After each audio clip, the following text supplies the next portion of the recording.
Come on class 5 books open करें। Exercise है 4A, question number है 3, राइट। मल्टीपल चॉइस क्वेश्चन, ये मैंने आपको होम टास्क दिया था before the winter vacation. I hope के बहुत सारे बच्चों ने सॉल्व कर लिया होगा। वो अपना काम रीचेक कर लें कि क्या उन्होंने काम ठीक किया है, और जो बच्चे ये नहीं सॉल्व कर पाए हैं वो इस वीडियो ट्यूटोरियल से देखें, समझें और इसको सॉल्व कर लें। रफ वर्क ए और बी पार्ट, इसमें तो कोई डिफ़िकल्टी नहीं होनी चाहिए थी, जस्ट प्लस और माइनस करना था डेसिमल फ्रैक्शंस को। आपने सॉल्व कर लिया होगा। चेक कर लें कि क्या आपने भी इसी तरह किया है सॉल्व, यानी डिजिट के नीचे डिजिट को सेट करके, पॉइंट के नीचे पॉइंट को सेट करके, कुछ भी अपसेटिंग नहीं होनी चाहिए, इसको नोट कर लें और इसी तरह से आपका काम होना चाहिए और यही आपका आंसर होना चाहिए। फर्स्ट पार्ट ए में आपके पास जो आंसर आ रहा है वो है 25.395।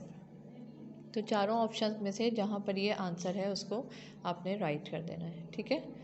इसके बाद सेकंड पार्ट में आपको सब्ट्रैक्ट करवाना था। सब्ट्रैक्ट करवाने के बाद देख लें कि आपके पास 36.67 आंसर आ रहा है, उस चॉइस को आपने करेक्ट कर देना है। बारी आती है पार्ट सी की। इसमें आपको बताना है कि यानी ये जो एक नंबर दिया हुआ है आपको 18.009, इसमें कितने डेसिमल प्लेस हैं। The number 18.009 has how many decimal places. Decimal places क्या होते हैं? पॉइंट के बाद के डिजिट्स, ठीक है, ये इसके डेसिमल प्लेसेस कहलाते हैं। तो यहाँ पे 1, 2 एंड 3 कितने डेसिमल प्लेसेस हैं? 3 डेसिमल प्लेसेस, ठीक है। तो आपने जहाँ पर 3 डेसिमल प्लेसेस लिखा हुआ है उस ऑप्शन को करेक्ट कर देना है। क्लियर? इसमें तो काम कुछ भी नहीं था, जस्ट पॉइंट के बाद वाले डिजिट्स को काउंट करना था और लिख देना था कि इतने डेसिमल प्लेस हैं, क्योंकि वहाँ पे ऑप्शंस में कहीं लिखा हुआ है 1 डेसिमल प्लेस, कहीं लिखा हुआ है 2 डेसिमल प्लेस, कहीं 3 है और कहीं 5। तो आपने किसको राइट करना है? 3 डेसिमल प्लेस को, ठीक है। अगर इसमें सिर्फ इतने डिजिट्स होते तो हम क्या कहते हैं? पॉइंट के बाद 2 डेसिमल प्लेस हैं।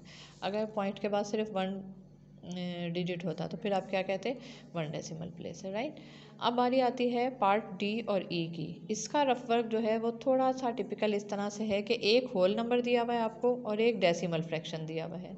जब एक होल नंबर हो और बाकी डेसिमल फ्रैक्शन हो तो होल नंबर को मैं बना सकती हूँ लाइक फ्रैक्शन में। कैसे? कि यहाँ पे पॉइंट के लिए पॉइंट लगाऊंगी और ये जो 2 डिजिट्स की जगह कुछ नहीं है वहाँ पे क्या प्लेस करूँगी? 0, ठीक है। ये मेथड होता है होल नंबर को डेसिमल फ्रैक्शन के साथ ऐड करवाने का। अब आपको बिल्कुल लाइक लग रही होंगी टर्म्स, तो इनको सब प्लस कर देते हैं। 0 में 9 ऐड करें, 9 ही आता है आंसर। फिर 0 में 9 ऐड करें, 9 ही आता है आंसर। यानी कि 0 का मतलब कुछ भी नहीं ना, 9 में कुछ ऐड नहीं हो रहा, तो एज इट इज़ 9 आ गया। पॉइंट के नीचे पॉइंट को प्लेस कर देंगे और 1 + 9 क्या हो जाते हैं? 10। तो आपने कौन सा ऑप्शन राइट करना है? 10.99 वाला, ठीक है। एक होल नंबर था, एक डेसिमल फ्रैक्शन था, इस तरह से सेटिंग करके इसको सॉल्व करेंगे आप लोग। इसके बाद बारी आ रही है rough work for E part. Part E में भी एक आपको दिया हुआ है होल नंबर और एक दिया हुआ है डेसिमल फ्रैक्शन। कहा आपसे जा रहा है if 1.989 is subtracted from 2 we get. हमें क्या मिलेगा? क्या रिजल्ट आएगा? अगर हम 1.989 को सब्ट्रैक्ट करवाएंगे 2 में से, फिर वही हुआ, एक होल नंबर दिया है और एक क्या दिया है आपको? Decimal fraction.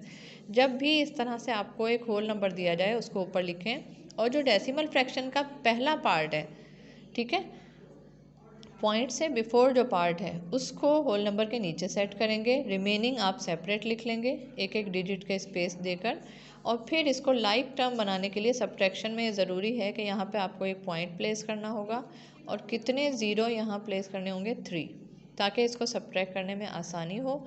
और अब यहाँ से 1 बोरो करते हुए यहाँ पर पहुँचाएँगे, यहाँ से 1 हम ले लेंगे तो 1 बच जाएगा। यहाँ से 1 यहाँ शिफ्ट हुआ, ये 10 हो गया। 10 से फिर यहाँ 1 शिफ्ट हुआ तो ये 9 रह गया।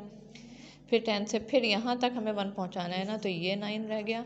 और 1 यहाँ पहुँच के इसको 10 बना दिया। 10 में से 9 माइनस किए 1, यहाँ 9 बच गया था। 9 में से 8 माइनस किए 1, 9 में से 9 माइनस किए 0, पॉइंट के नीचे पॉइंट प्लेस, और 1 में से 1 माइनस किया 0।